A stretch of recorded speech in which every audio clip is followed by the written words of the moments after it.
আমার প্রিয় ক্লাস 10 এর ছাত্রছাত্রী বন্ধুরা, দূর সংবেদন বা রিমোট সেন্সিং এই বিষয়টি আশা করি আমরা বুঝতে পেরেছি। এবার আমরা এই দূর সংবেদন এখান থেকে কয়েকটি শর্ট কোশ্চেন জেনে নেব। এই কোশ্চেনগুলো কিন্তু আমি তোমাদের আবার বলছি, এই কোশ্চেনগুলো কিন্তু খুব ইম্পর্টেন্ট। যে কোশ্চেনগুলো আমরা এবার আলোচনা করছি, এই কোশ্চেনগুলো কিন্তু তোমরা খুব মনোযোগ সহকারে দেখো এবং খাতায় অবশ্যই নোট ডাউন করে রেখো, তাতে পড়তে এবং রিভিশনে কিন্তু তোমার সুবিধা হবে। যাই হোক, বোর্ডে লিখে ওই বিষয়গুলি আলোচনা করতে সময় লাগছে, আমি বোর্ডটা পরিষ্কার করে আগে লিখে নিয়ে আমি তারপর প্রত্যেকটি শর্ট কোশ্চেন সম্পর্কে আলোচনা করছি।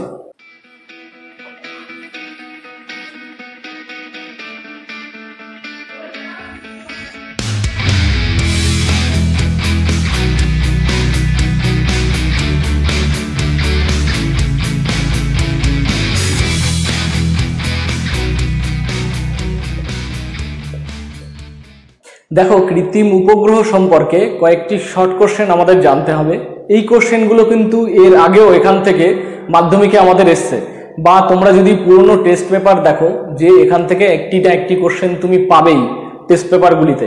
দেখো কোশ্চেনগুলি কেমনভাবে হয়, যে ধরো মার্কিন যুক্তরাষ্ট্রের যে কৃত্রিম উপগ্রহ আছে সেই উপগ্রহের নাম কি, বা আমার কোশ্চেন আসতে পারে যে ফ্রান্সে ব্যবহৃত কৃত্রিম উপগ্রহের নাম কি।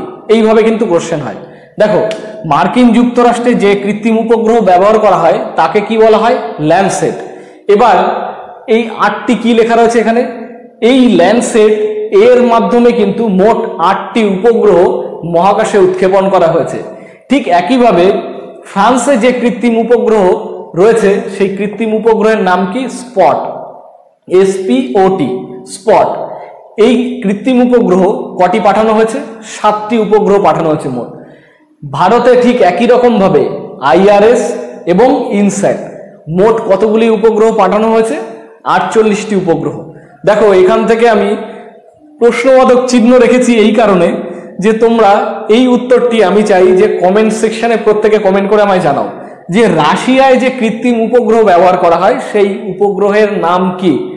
তোমাদের কমেন্ট সেকশনের উত্তর আমি অবশ্যই দেখব, তার সঙ্গে সঙ্গে আমিও কমেন্ট সেকশনে তারপরে এর যে কৃত্রিম উপগ্রহের নাম আমি সেই নামও কিন্তু কমেন্ট সেকশনে উল্লেখ করে জানিয়ে দেবো।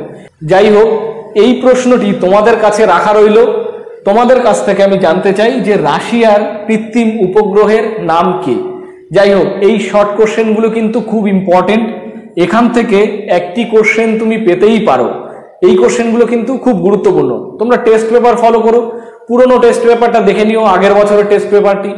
তুমি দেখবে এই উপগ্রহ চিত্র বা ভূবৈচিত্র্য সূচক মানচিত্র এখান থেকে যতগুলি কোশ্চেন হয় বা শর্ট কোশ্চেন হয়, প্রত্যেকটা সেটে তুমি এই অংশ থেকে একটি না একটি কোশ্চেন পাবেই বা ওই সেটের মধ্যে আছেই। এই জন্য গুরুত্ব সহকারে বলছি যে এখান থেকে কিন্তু একটি কোশ্চেন তুমি পেলেও মাধ্যমিকে কিন্তু পেয়ে যেতে পারো। এই বিষয়টি কিন্তু একটু গুরুত্ব সহকারে তোমরা দেখো। যাই হোক, দূর সংবেদন ব্যবহৃত যে কৃত্রিম উপগ্রহ, এখান থেকে এই শর্ট কোশ্চেনগুলি আমার অভিজ্ঞতা থেকে মনে হয় যে খুব ইম্পর্টেন্ট। তোমরা এই প্রশ্নগুলি পড়ো, অবশ্যই খুব ভালোভাবে রেডি করো। এবার আমরা এখান থেকে এই কৃত্রিম উপগ্রহের যে ধরন, যে বিভিন্ন রকমের কৃত্রিম উপগ্রহ হতে পারে সেই বিষয়গুলি জানবো।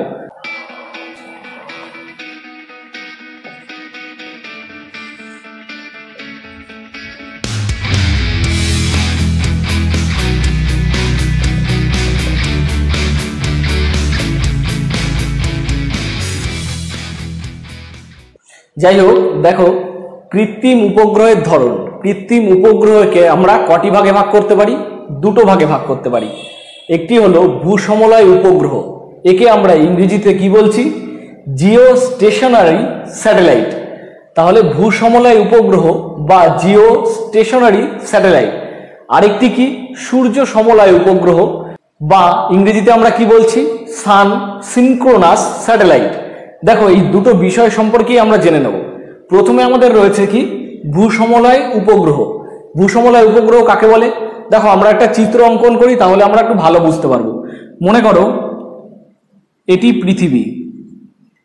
এই পৃথিবীর এই মাঝখান বরাবর হলো আমাদের উত্তর দিক, দক্ষিণ দিক, উত্তর দক্ষিণ, এবং এই মাঝখানের অংশটি আমরা মনে করি যে পশ্চিম দিক আর পূর্ব দিক, এবং এই মাঝখানের রেখাটি আমরা মনে করি নিরক্ষরেখা। দেখো ভূপৃষ্ঠ থেকে উপরের দিকে, অর্থাৎ আমরা যদি এটিকে পৃথিবী পৃষ্ঠ মনে করি, এর থেকে উপরের দিকে কত কিলোমিটার উপরের দিকে? 35,000 কিলোমিটার বা 36,000 কিলোমিটার উচ্চতায়। তাহলে ভূপৃষ্ঠ থেকে 35 থেকে 36,000 কিলোমিটার উচ্চতায় পৃথিবীর এই মাঝখানে কি রয়েছে? আমাদের নিরক্ষরেখা। এই নিরক্ষীয় তল বরাবর পৃথিবীর আবর্তনের সঙ্গে সঙ্গে পশ্চিম থেকে পূর্ব দিকে আবর্তিত হচ্ছে যে উপগ্রহ, সেই উপগ্রহকে আমরা কি বলছি? ভূসমলয় উপগ্রহ। তাহলে আমরা আরেকবার যদি ভালোভাবে বুঝি, তাহলে আমরা কি বলতে পারি? যে ভূপৃষ্ঠ থেকে 35,000 থেকে 36,000 কিলোমিটার উচ্চতায় পৃথিবীর এই নিরক্ষীয় তল বরাবর পশ্চিম দিক থেকে পূর্ব দিকে যে উপগ্রহ পৃথিবীর চারিদিকে আবর্তন করছে, তাকে আমরা কি বলছি? ভূসমলয় উপগ্রহ। দেখো এই ভূসমলয় উপগ্রহের আমরা উদাহরণ বলতে পারি। উদাহরণ হিসেবে কি বলতে পারি? যে ভারতের যে উপগ্রহ আমরা আগেই পড়েছি সেটি হলো ইনস্যাট, এবং রাশিয়ার উপগ্রহকে আমরা বলতে পারি গোমস, GOMS, গোমস। তাহলে ভূপৃষ্ঠ থেকে 35 থেকে 36,000 কিলোমিটার উচ্চতায় পৃথিবীর নিরক্ষীয় তল বরাবর পশ্চিম থেকে পূর্ব দিকে যে উপগ্রহ আবর্তিত হচ্ছে, তাকে আমরা কি বলবো? ভূসমলয় উপগ্রহ। যাই হোক, এই বিষয়টি বুঝতে আশা করি কারো অসুবিধে নেই। যদি অসুবিধে হয় তোমরা কমেন্ট সেকশনে অবশ্যই কমেন্ট করে জানিও। আমি এই বিষয়ে আবার যদি সময় পাই তাহলে আবার অন্যভাবে ভিডিও তৈরি করার চেষ্টা করব। যাই হোক, তাহলে আমরা কৃত্রিম উপগ্রহকে দুটো ভাগে ভাগ করলাম, ভূসমলয় উপগ্রহ বা ইংরেজিতে আমরা বলছি জিও স্টেশনারি স্যাটেলাইট। কি বললাম? যে ভূপৃষ্ঠ থেকে উপরে কত কিলোমিটার? 35,000 থেকে 36,000 কিলোমিটার পৃথিবীর নিরক্ষীয় তল বরাবর, অর্থাৎ পশ্চিম থেকে পূর্ব দিকে যে উপগ্রহ আবর্তিত হচ্ছে পৃথিবীর সঙ্গে সঙ্গে, তাকে আমরা কি বলছি? ভূসমলয় উপগ্রহ। এবার আমরা জানবো সূর্য সমলয় উপগ্রহ কাকে বলছে। দেখো আমরা আগেরটা জানলাম নিরক্ষীয় তল বরাবর, আর এবারেরটা হবে উত্তর থেকে দক্ষিণে, অর্থাৎ পৃথিবী পৃষ্ঠের উপরে। এটি কিন্তু আবার সমুদ্র সমতল থেকে কত কিলোমিটার উচ্চতায় থাকবে? 700 থেকে 800 কিলোমিটার উচ্চতায়। তাহলে ভূপৃষ্ঠ বা সমুদ্র সমতল থেকে 700 কিলোমিটার বা 800 কিলোমিটার উচ্চতায় যে উপগ্রহ উত্তর থেকে দক্ষিণ দিকে পৃথিবীর চারিদিকে আবর্তন করবে বা উত্তর থেকে দক্ষিণ দিকে কোনো একটি কক্ষপথের নির্দিষ্ট স্থানে অবস্থান করবে, তাকে আমরা কি বলবো? সূর্য সমলয় উপগ্রহ। তাহলে আমরা কি জানলাম? কৃত্রিম উপগ্রহকে আমরা দুটো ভাগে ভাগ করতে পারি। কি কি? ধরন অনুযায়ী। কি কি? ভূসমলয় উপগ্রহ, জিও স্টেশনারি স্যাটেলাইট, এবং সূর্য সমলয় উপগ্রহ বা ইংরেজিতে আমরা কি বলবো? Sun synchronous satellite, SYNCHRONOUS, synchronous satellite. তাহলে এই বিষয়টি আমরা জেনে নিলাম। এবার আমাদের এখান থেকে আরো দুটো ছোট ছোট বিষয় জানতে হবে। বিষয়টি কি? একটি হলো প্ল্যাটফর্ম, প্ল্যাটফর্ম PLATFORM, এবং আরেকটি হলো সেন্সার। এই দুটো বিষয় আমাদের একটু জানতে হবে এখান থেকে। প্ল্যাটফর্ম কাকে বলছে? দেখো এখানেই তোমরা বুঝতে পারবে যে পৃথিবীর চারিদিকে আবর্তন করছে যখন কোনো উপগ্রহ, সেই উপগ্রহ যে নির্দিষ্ট স্থানে অবস্থান করছে সেই স্থানকেই বলছে প্ল্যাটফর্ম। যদি আমরা একটু ভালোভাবে বলতে চাই বা বইয়ের ভাষায় বা সংজ্ঞার মতো করে বলতে চাই, তাহলে আমরা কি বলবো?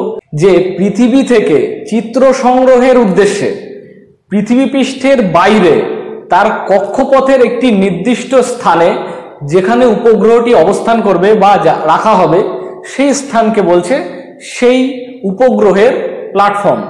আমরা বিষয়টি আরো যদি সরলভাবে বলি তাহলে আমরা কি বলতে পারি? পৃথিবী পৃষ্ঠের কোনো একটি স্থানের তথ্য সংগ্রহের উদ্দেশ্যে আমরা যখন কোনো উপগ্রহকে মহাকাশে পাঠাবো, সেই উপগ্রহ পৃথিবীর যে কক্ষপথ সেটি গোলাকারও হতে পারে বা উপবৃত্তাকারও হতে পারে। এই উপবৃত্তাকার বা গোলাকার কক্ষপথের যে নির্দিষ্ট স্থানে অবস্থান করবে, যদি উপগ্রহ এই স্থানে অবস্থান করে তাহলে এই স্থানকেই বলছি আমরা যে ওই উপগ্রহের প্ল্যাটফর্ম। তাহলে কি বললাম, যে পৃথিবীর পৃষ্ঠের কোনো চিত্র সংগ্রহের উদ্দেশ্যে যখন উপগ্রহকে পৃথিবীর তার কক্ষপথের, উপবৃত্তাকার বা বৃত্তাকার কক্ষপথের যে নির্দিষ্ট স্থানে অবস্থান করা হয়, সেই নির্দিষ্ট স্থানকে আমরা বলছি প্ল্যাটফর্ম। এবার আমরা জানবো সেন্সর কি। এই সেন্সর বা ক্যামেরা এই বিষয়টি কি? এই ক্যামেরা বা সেন্সর বিষয়টি হলো ওই উপগ্রহ থেকে পাঠানো কোনো তরঙ্গ দৈর্ঘ্য ভূপৃষ্ঠে এসে পৌঁছাবে বা ভূপৃষ্ঠের কোনো নির্দিষ্ট স্থানে পৌঁছাবে এবং সেখান থেকে প্রতিফলিত হয়ে যে তরঙ্গ দৈর্ঘ্য আবার পুনরায় ওই উপগ্রহে গিয়ে পৌঁছাবে। এই তরঙ্গ দৈর্ঘ্য বিচার বিশ্লেষণের মাধ্যমে ওই স্থান বা ওই যে বিশেষ উপাদান বা যে বিশেষ উপকরণ তার সম্বন্ধে যে তথ্য আমরা পাবো, সেই তথ্য সংগ্রহ করে ওই বস্তুর যে বৈশিষ্ট্য আমাদের সামনে তুলে ধরা হবে তাকেই আমরা বলবো সেন্সর বা ক্যামেরা। তাহলে বিষয়টি কি আসলো, যে উপগ্রহ থেকে পাঠানো কোনো চুম্বক তরঙ্গ দৈর্ঘ্য ভূপৃষ্ঠ থেকে প্রতিফলিত হয়ে আবার যখন উপগ্রহে গিয়ে পৌঁছবে এবং ভূপৃষ্ঠের কোনো একটি নির্দিষ্ট স্থানের বা কোনো বস্তুর যে বৈশিষ্ট্য আমাদের সামনে তুলে ধরবে তাকেই আমরা বলবো সেন্সর বা ক্যামেরা। দেখো, এই সেন্সর বা ক্যামেরা একে আবার কয়েকটি ভাগে ভাগ করা যায়। এই বিষয়গুলি এবার আমরা একটু জেনে নিই। দেখো, সেন্সরকে সাধারণত দুটো ভাগে ভাগ করা যায়। কি কি? একটি হলো সক্রিয় সেন্সর, আরেকটি হলো নিষ্ক্রিয় সেন্সর। এবার আমরা জানবো এই সক্রিয় সেন্সর কাকে বলে এবং নিষ্ক্রিয় সেন্সর কাকে বলে। দেখো, সক্রিয় মানে বুঝতেই পারছো যে স্বয়ংক্রিয়, অর্থাৎ নিজে থেকেই। বিষয়টি কেমন, যে উপগ্রহে যে ক্যামেরা বা সেন্সর থাকবে সেই ক্যামেরা বা সেন্সর নিজের ক্ষমতায় একটি তরঙ্গ দৈর্ঘ্য বা চুম্বকীয় তরঙ্গ দৈর্ঘ্য তৈরি করবে এবং ভূপৃষ্ঠে প্রেরিত করবে, মানে ভূপৃষ্ঠে পাঠাবে এবং ভূপৃষ্ঠ থেকে ওই বিকিরিত তরঙ্গ দৈর্ঘ্য আবার নিজে সংগ্রহ করবে। এই যে ক্যামেরা বা সেন্সর নিজে থেকেই তড়িৎচুম্বকীয় তরঙ্গ তৈরি করতে সক্ষম তাকেই আমরা বলবো সক্রিয় সেন্সর। নিষ্ক্রিয় সেন্সর কাকে বলবো? দেখো, তার আগে একটু জেনে নিই সক্রিয় সেন্সর সম্পর্কে।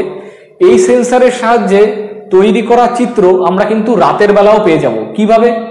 রাতের বেলা দিনের আলো থাকে না, কিন্তু রাতের বেলাও তরঙ্গ দৈর্ঘ্য কিন্তু এই উপগ্রহ ভূপৃষ্ঠে পাঠাতে কিন্তু সক্ষম এবং ভূপৃষ্ঠ থেকে প্রতিফলিত তরঙ্গ দৈর্ঘ্যও কিন্তু সে সংগ্রহ করতে পারবে।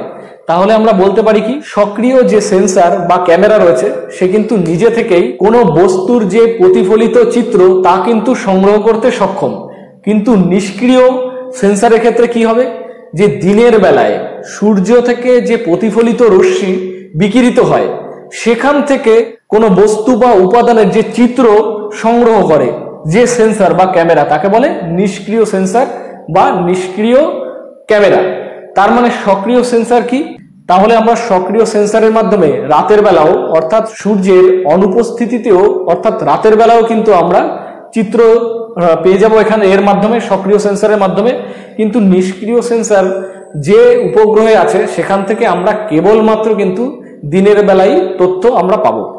আচ্ছা, আমরা তাহলে কি জানলাম, যে উপগ্রহ চিত্র, আবার উপগ্রহের চিত্রে যে সেন্সর আমরা ব্যবহার করি বা ক্যামেরা ব্যবহার করি সে তাকে আবার দুভাগে ভাগ করা যায়। একটা হলো সক্রিয় সেন্সর আর একটি হলো নিষ্ক্রিয় সেন্সর। যাই হোক, আজকের এই ক্লাসের কোনো অংশে যদি তোমাদের বুঝতে কোথাও অসুবিধা থাকে অবশ্যই কমেন্ট সেকশনে কমেন্ট করে কিন্তু আমাকে জানাতে ভুলো না। এবং ভিডিওটি যদি তোমার কাজে এসে থাকে অবশ্যই ভিডিওটি লাইক করো এবং বন্ধুদের সঙ্গে শেয়ার করতে ভুলো না। যাই হোক, আজকের ক্লাস আমরা এখানেই শেষ করছি। তোমাদের সঙ্গে দেখা হবে অন্য একটি ক্লাসে। ভালো থেকো, সাবধানে থেকো, সুস্থ থেকো।